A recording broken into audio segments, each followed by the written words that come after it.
Meus irmãos, graça, paz e misericórdia da parte de Deus e de Jesus Cristo sejam sobre todos vocês, sobre todos nós.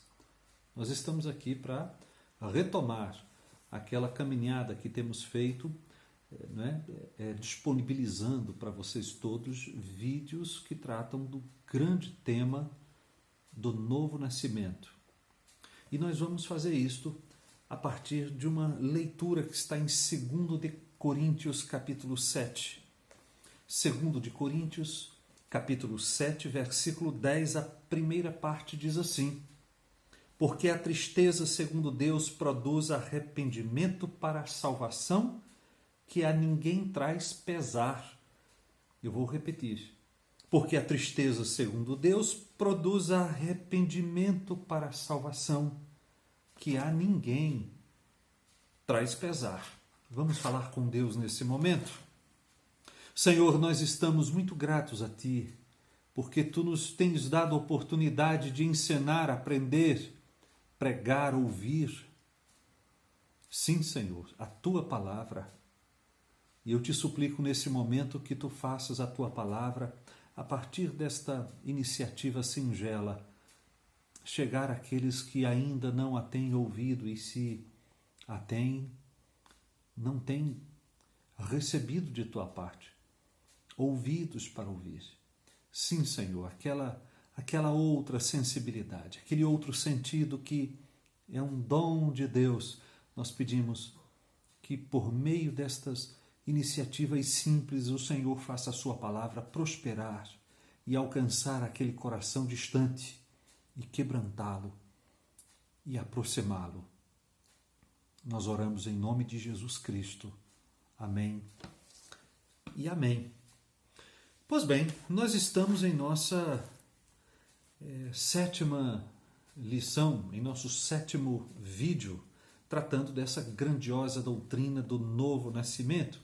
E para melhor aproveitamento daquilo que vamos falar neste vídeo e no seguinte, nós vamos fazer uma breve retrospectiva do que nós dissemos até aqui. Primeiro, nós colocamos que o novo nascimento não é a obtenção de a necessária obtenção de um sistema religioso, não é também a mera percepção do caráter divino do ministério de um operador de milagres, tampouco novo nascimento é aperfeiçoamento ou reforma do velho homem, não é sequer abandono de hábitos nocivos. Quando falei sobre o que o novo nascimento é, disse naquele momento e com esse propósito, expondo as coisas positivamente, que o novo nascimento é uma operação divina, soberana, sobrenatural, realizada por meio do Espírito e da Escritura, que concede vida em Jesus, a vida de Jesus, a vida do Cristo ressurreto a pessoas espiritualmente mortas. Depois de tratarmos sobre o que do novo nascimento, dedicamos-nos ao porquê da regeneração espiritual, afirmando que nós estávamos e estamos mortos em delitos e pecados e, dizendo de outro modo, que possuíamos ou possuímos um coração de pedra até que sejamos vivificados em Jesus Cristo. E por fim, nos dedicamos a entender o como do novo nascimento, quisemos saber naqueles momentos como viemos a nascer de novo ou como poderemos nascer de novo, concluindo que Deus opera a nossa regeneração espiritual por meio do chamado eficaz. Vocês estão lembrados disso? Têm acompanhado os vídeos que temos gravado para tratarmos especialmente sobre a doutrina do novo nascimento? Já estudamos, portanto, sobre o que, sobre o porquê e sobre o como do novo nascimento. Neste vídeo e no seguinte, como já adiantei para vocês, vamos tratar dos efeitos imediatos do novo nascimento. Nós queremos tratar dos efeitos imediatos. O que acontece com alguém que nasce de novo? Qual é a primeira coisa que a pessoa nascida de novo faz? Qual é a sua primeira atitude? Qual é a sua primeira ação? Qual é a sua primeira iniciativa? Ela estava morta espiritualmente, mas ela foi vivificada. E vivificada, o que ela faz? Qual é o efeito imediato do novo nascimento? E nós queremos descobrir o que a regeneração espiritual operada numa pessoa que estava morta causa. Ou, em outras palavras, o que acontece em nós, o que acontece conosco quando nós nascemos de novo. Então é nesse sentido que eu digo francamente para vocês, e agora sem mais delongas, que os efeitos imediatos do novo nascimento são arrependimento e fé. Ou dizendo de outro modo, conversão. O efeito imediato do novo nascimento é a conversão consistente de arrependimento e de fé. Nesse momento, eu quero tratar com vocês especificamente sobre arrependimento. O que é arrependimento? O que é arrependimento? Me acompanhe, por favor. A palavra hebraica comumente traduzida por arrependimento é shub, que significa voltar ou virar, e traduz a ideia de voltar-se do pecado para Deus, como está, por exemplo, em Joel, capítulo 2, versículo 12. Convertei-vos a mim de todo o vosso coração. A palavra convertei-vos é exatamente o verbo shub, o verbo hebraico. Convertei-vos a mim de todo o vosso coração, e isso com jejuns, com choro e com pranto. Em Isaías capítulo 44, versículo 22, lê-se o seguinte: desfaço as tuas transgressões como a névoa e os teus pecados como a nuvem. Torna-te para mim, porque eu te remi. Torna-te para mim. Veja, a ordem para o tornar para Deus, a ordem para converter-se, ordem para arrepender-se. No Novo Testamento, o substantivo que nós costumamos traduzir por arrependimento é metanoia. O verbo correlato, metanoel, palavras que expressam a noção de mudança de mente. Então, no Novo Testamento, fica mais claro ainda que a mudança operada no arrependimento é uma completa reconsideração da posição anteriormente adotada, e uma reconsideração que afeta toda a pessoa, toda a personalidade da pessoa. Então, quando o Novo Testamento fala de arrependimento, está falando de uma mudança muito radical, da mudança mais radical que pode acontecer na vida de uma pessoa. As implicações do arrependimento são enormes. Quando uma pessoa se arrepende, não é que ela apenas muda certos conceitos e adota uma nova religião. Arrependimento implica em mudança da vida inteira. É uma espécie de começo do zero. A vida cristã não aproveita as vãs filosofias e as velhas preconcepções simplesmente porque nós não temos nada a acrescentar à palavra de Deus. Pelo arrependimento, faz o homem, digamos, um despejo geral, já disse alguém, daquela velha mobília intelectual e remobilia o cérebro com pensamentos inteiramente novos.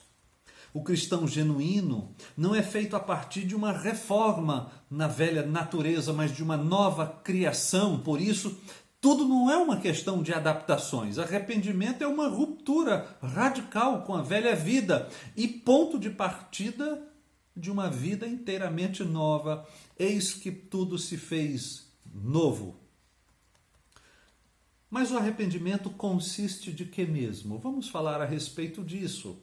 Arrependimento consiste numa mudança radical de mente, ou uma mudança de intelecto, uma mudança radical de emoções, que chamaríamos de coração, e uma mudança radical de vontade, de volição. Então nós temos os aspectos intelectual, emocional ou afetivo e volitivo envolvidos nesta mudança radical que é o arrependimento. Intelectualmente, o homem muda sua mentalidade, sua forma de enxergar as coisas quanto a si mesmo, quanto ao pecado, quanto à justiça, quanto a Deus. O homem arrependido encara tudo sob um novo ponto de vista. Ele agora condena o pecado ou aquela prática que ele antes aprovava. Ele deixa de pensar em si mesmo como aquele que tem a razão para sentir que a razão está exclusivamente com Deus. Ele para de julgar a si mesmo pelo padrão dos homens, pelo padrão da sociedade e passa a avaliar-se de acordo com a lei de Deus.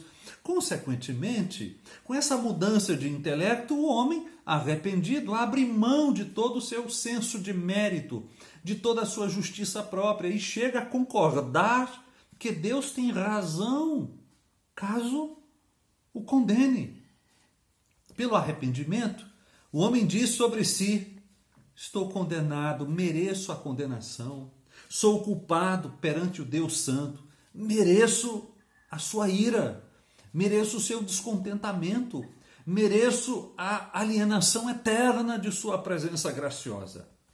Depois de ouvir a exortação da parte do profeta Natã, Davi disse o seguinte em 2 de Samuel capítulo 12, versículo 13: pequei contra o Senhor. Escrevendo o seu Salmo 51, Davi também demonstra seu arrependimento, escrevendo da seguinte maneira: pequei contra ti somente, e fiz o que é mal perante os teus olhos, de maneira que serás tido por justo no teu falar e puro no teu julgar. Veja como o arrependimento muda o aspecto intelectual da pessoa arrependida. Mas de forma semelhante, os efeitos emocionais quanto à percepção do pecado são igualmente sentidos pelo homem arrependido, pela pessoa arrependida, embora esse aspecto emocional, afetivo, possa variar em intensidade. Em épocas de avivamento, quando Deus manda o seu Espírito com poder sobre a vida da igreja, esses sentimentos, estas afeições relacionadas à tristeza pelo pecado, o aspecto emotivo ou afetivo do arrependimento são experimentados. É experimentado esse aspecto, eu digo, assim com uma intensidade extravagante.